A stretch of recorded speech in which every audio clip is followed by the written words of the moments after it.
संत तुकाराम महाराजांचा हा अभंग आध्यात्मिक क्षेत्रातील ढोंगीपणा आणि अनुभवशून्य ज्ञानावर केलेला अत्यंत टोकदार प्रहार आहे. केवळ वाचन करून किंवा ऐकून जे लोक स्वतःला ज्ञानी म्हणवतात त्यांना महाराजांनी या अभंगामध्ये जमिनीवर आणले आहे. रामकृष्ण हरी मंडळींनो, आज जगामध्ये माहितीचा पूर आलाय बघा. इंटरनेट म्हणा, पुस्तके म्हणा, ह्या सगळ्यांचा वापर करून कोणीही अध्यात्मावर तासभर बोलू शकतो. पण संत तुकाराम महाराज म्हणतात, बोले तैसा चाले. जो जसा बोलतो तसा चालत नसेल, वागत नसेल, तर ते सर्व व्यर्थ आहे. हा अभंग अशा लोकांसाठी आहे जे अनुभव नसतानाही ज्ञानाचे प्रदर्शन करतात. संत तुकोबाराय आपल्या अभंगामध्ये म्हणतात, व्याल्या विन करी शोभन तातडी, चारते गदडी करीतसे. केवळ नक्कल करून किंवा नक्कल केल्याने अधिकार प्राप्त होत नाही. महाराज म्हणतात की एखादी स्त्री प्रसूतीचे, बाळंतपणाचे चाळे करते, नाटक करते, पण ती कधीच बाळंत झाली नसेल. तिला वाटतंय की मी विवळले की लोक मला माता म्हणतील, पण बाळंतपणाच्या कळा या नक्कल करून येत नाही, त्या शरीराला सोसाव्या लागतात. तसेच भगव्या कपड्यांची नक्कल करणे, टिळा लावणे किंवा माळ जप, जी जपमाळ आहे, ओढणे हे चाळे आहेत. जोपर्यंत हे चाळे कुठपर्यंत आहेत, जोपर्यंत अंतःकरणामध्ये ईश्वराची ओढ प्रसूती कळांप्रमाणे, ज्याप्रमाणे आपण अगोदर उदाहरण दिलं त्याप्रमाणे ईश्वराची ओढ निर्माण होत नाही, तोपर्यंत भक्ती नावाचे बाळ जन्माला येत नाही. ते पुढे म्हणतात, कासया पाल्हाळ आणि कांचे देखी, सांगता नव्हे सुखी साखरेसी. काय सुंदर म्हणाले बाबा. आपण साखरेची रासायनिक गुणधर्म या ठिकाणी सांगू शकतो, ती कशी तयार होते हे सांगू शकतो, पण या सर्व पाल्हाळाने, या सर्व बडबडीने जीभ गोड होईल का हो? नाही होणार. ब्रह्म सत्य आहे, जग मिथ्या आहे, अशा गप्पा मारणे म्हणजे साखरेचा पाल्हाळ करणे होय. जोपर्यंत तुम्ही नामाचा गोडवा स्वतः चाखत नाही, तोपर्यंत तुम्ही सुखी होऊ शकत नाही. आपण ज्या ओट्यावरच्या बैठका असतात, मारुतीच्या मंदिराच्या पारावरती किंवा कोणत्याही मंदिराच्या पारावरती ज्या बैठका बसतात, त्या ठिकाणी अशा गोष्टी भरपूर निघतात की हे ब्रह्म सत्य आहे, पण हे जग कसं आहे, हे मिथ्या आहे, हे शरीर जाणार आहे. ह्या गप्पा फक्त अशाच असतात.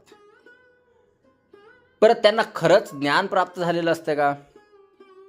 ते खरंच त्या पातळीपर्यंत पोहोचलेले असतात का की जग मिथ्या आहे असं म्हणायला आणि ब्रह्म सत्य आहे असं म्हणायला? नाही, त्या फक्त गप्पा आहेत. आता एक गोष्ट तुम्ही ऐकलेलीच असेल बघा, पोपट आणि पारध्याची गोष्ट. ठीक आहे, मी तुम्हाला गोष्ट सांगतो. एकदा एका साधूने एका पोपटाच्या थव्याला शिकवण दिली. साधूने शिकवलं, पारधी येतो, जाळे टाकतो, दाणे टाकतो, पण आपण त्यात अडकायचे नाही. काय शिकवलं? पारधी येतो, जाळे टाकतो, दाणे टाकतो, पण आपण त्यात अडकायचे नाही. आता पोपटाने काय केलं? हे वाक्य इतकं पाठ केलं की ते दिवसभर याचाच जप करू लागले. काय करू लागले? जप करू लागले. एके दिवशी खरोखरच पारधी आला. गंमत बघा, एके दिवशी खरंच पारधी आला. त्याने जाळे टाकले आणि दाणेही टाकले. आता आश्चर्य म्हणजे ते सर्व पोपट ज्या अगोदर काय म्हणत होते, पारधी येतो, जाळे टाकतो, दाणे टाकतो, पण आपण त्यात अडकायचं नाही. आता ते सर्व जे पोपट होते ते त्या ठिकाणी येऊन, जाळ्यामध्ये येऊन त्या ठिकाणी दाणे वेचत होते आणि तोंडातून जे आहे तेच त्यांचं जपमाळ चालू होती. कोणती? पारधी येतोय. दाणे खाता खाता बरं जाळ्यात बसलेले आहेत. त्या जाळ्यामध्ये ते अडकलेले आहेत म्हणा. त्या अडकलेल्या जाळ्यामध्ये ते काय म्हणतात बघा, पारधी येतो, जाळे टाकतो, दाणे दाणे टाकतो, पण आपण त्यात अडकायचं नाही. तर अशा प्रकारे जे आहे, ज्याप्रमाणे पोपटांना जे आहे ज्ञान तर झाले होते, पण त्यांना त्याचा अनुभव नव्हता. त्यांनी वाक्यपाठ केले, पण त्याचा अर्थ आचरणात आणला नाही. आपली अवस्था या पोपटांसारखीच आहे बरं का, काही वेगळं नाही. आपण देव सर्वत्र आहे असं म्हणतो. काय? देव सर्वत्र आहे असं म्हणतो, पण व्यवहारात मात्र माणसाशी कपटाने वागतो. हेच तुकोबांना सांगायचे. अनुभवे विन नका वाव घेऊ. काय म्हणतात महाराज? अनुभवे विन नका वाव घेऊ.